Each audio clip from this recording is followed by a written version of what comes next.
দেখো এরা কিরকম নিজেদের মতো আনন্দ করে বসে রয়েছে।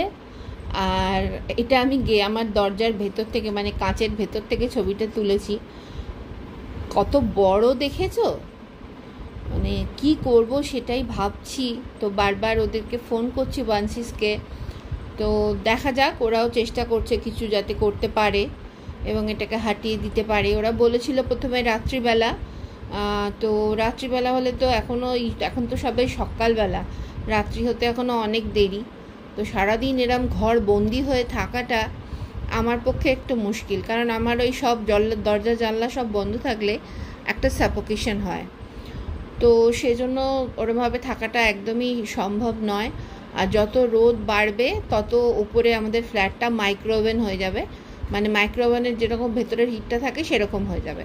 তো যেভাবেই হোক একে সকালবেলায় হাঁটাতে হবে। তাই হঠাৎই মনে হলো পুজো করতে বসে যদি একটু ধোঁয়া দেওয়া যেতে পারে, কারণ ধোঁয়াতেও ওরা চলে যায়, তাহলে ভালো হয়।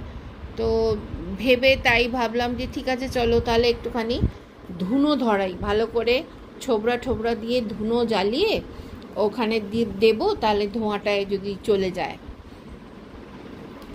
কারণ এদিকে যদি রোদ্দুরটাও আসতো, এখনও রোদ্দুরটা আসেনি, রোদ্দুরটা আস্তে আস্তে 10:30 11টা হয়।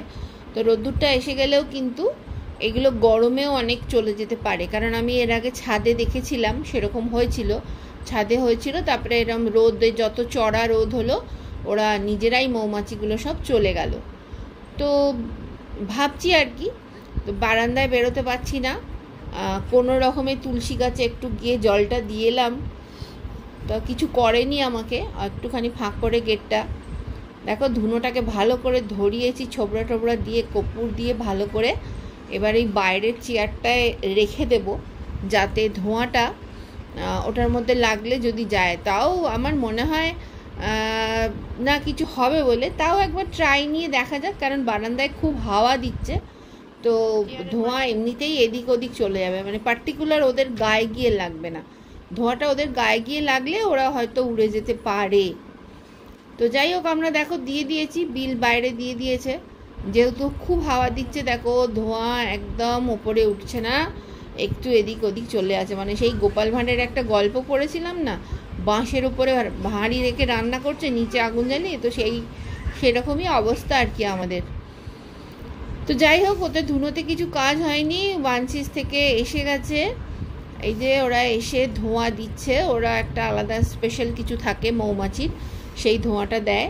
তো ওরা বলেছিল আগুন জ্বালিয়ে এটাকে পরিষ্কার করে দেবে, কিন্তু আমি আগুন জ্বালাতে দিইনি, কারণ এরা তো অবলা জীব না, এদেরকে এরমভাবে পুড়িয়ে মারা একদমই উচিত নয়।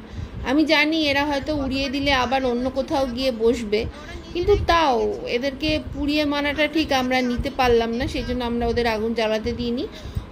ওরা ওই ধোঁয়া দিয়েই জিনিসটাকে হাঁটিয়ে দেবে। দেখো ধোঁয়াটা দিতে আস্তে আস্তে কতটা কমে গেল, সবাই উঠতে শুরু করেছে, সেটাই তোমাদের সাথে শেয়ার করছি। আর মানে সাংঘাতিক সব জানলা টানলা সবই বন্ধ, এবং আমি পুরো সমস্ত গ্রুপে মেসেজ করে দিয়েছি যাতে সবাই সবার জানলা দরজা বন্ধ রাখে, কারণ আজকে সানডে, সবাই মোটামুটি বাড়িতেই আছে সকালবেলা। আর যারা বাড়িতে নেই তারা তো নিশ্চয়ই দরজা জানলা বন্ধ করেই বাইরে বেরোবে, দরজা জানলা খুলে তো আর বাইরে বেরোবে না। তো সেই জন্য একটা নিশ্চিন্ত আর কি। এই দেখো কিরমভাবে জিনিসটা ভাঙছি আর কি, একটু একটু করে ওরা ছেড়ে যাচ্ছে। তাও যতটা পারছে ওরা মানে নিজেদের প্রোটেক্ট করার চেষ্টা করছে আর কি, যাতে না পড়ে যায়, না ভেঙে যায়।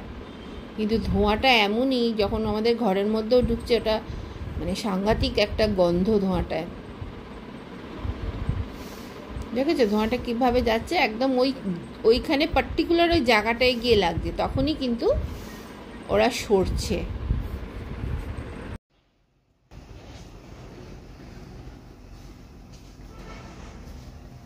রানীটাকে দেখতে পেলেন? রানী মৌমাছি? হ্যাঁ, আরে এখানে তো কর্মী মৌমাছি মনে হতে পারে স্যার। হ্যাঁ, এখানে কর্মী রয়েছে, লেবার সব কর্মী, হ্যাঁ এখন লেবার চারটা শুরু কিন্তু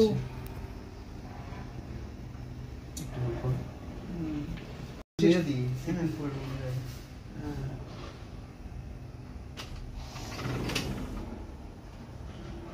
একটু বসুন।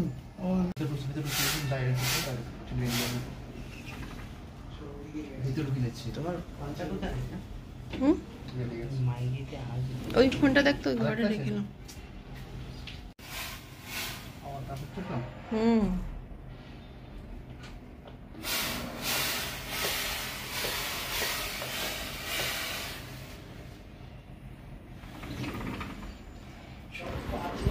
ওদের ইচ্ছে ছিল ওগুলোকে আগুন জ্বালিয়ে পুড়িয়ে দেওয়া, তাহলে আর এদিক ওদিক যেত না। কিন্তু দেখো ওই সামনে গিয়ে আর একটা বিল্ডিংয়ে গিয়ে বসেছে সবাই, কিন্তু তাও উড়ে যাবে। ওদেরকে পুড়িয়ে মারাটা ঠিক নয়।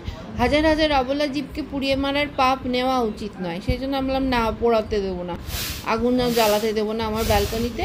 তোমরা ধোঁয়া দিয়ে যা হয় তাই করো। যদি অন্য কোথাও গিয়ে বসে আবার সেখানে গিয়ে ধোঁয়া দেবে, ওরম চলে যাবে। কারণ কি দেখো, এই জায়গাটা আমরা এখন যেখানে থাকি সেখানটা তো আগে জঙ্গল ছিল, ধান ক্ষেত ছিল, জলা জায়গা ছিল। তো সেই জায়গায় এখন আমরা এসে বসেছি, তো এটা তো ওদের জায়গা ছিল, ওদের জায়গাটাকে আমরা নিয়ে নিয়েছি বলতে পারো। তো ওরা যাবে কোথায়? ওদেরও তো থাকার জায়গা দরকার, তো ওদেরও তো কাজ করা, মধু তৈরি করাও তো ওদের একটা কাজ। তো সেই জন্য ওরাও তো কোথাও না কোথাও থাকবে আমাদের সাথেই। প্রচুর বলতা বাসা করে, এর আগে আমি তোমাদের সাথে শেয়ার করেছিলাম। কিন্তু বলতা একরকম, মৌমাছি একরকম। যাই হোক, সবই চলে গেছে এখান থেকে, অন্য আরেকটা জায়গায় গিয়ে বসেছে। আশা করছি সেখান থেকেও রোদ্দুরের তাপ যত বাড়বে ওরা সেখান থেকেও শিফট করবে অন্য কোথাও জায়গায়। এখন অল ক্লিয়ার। ছেড়ে দিন।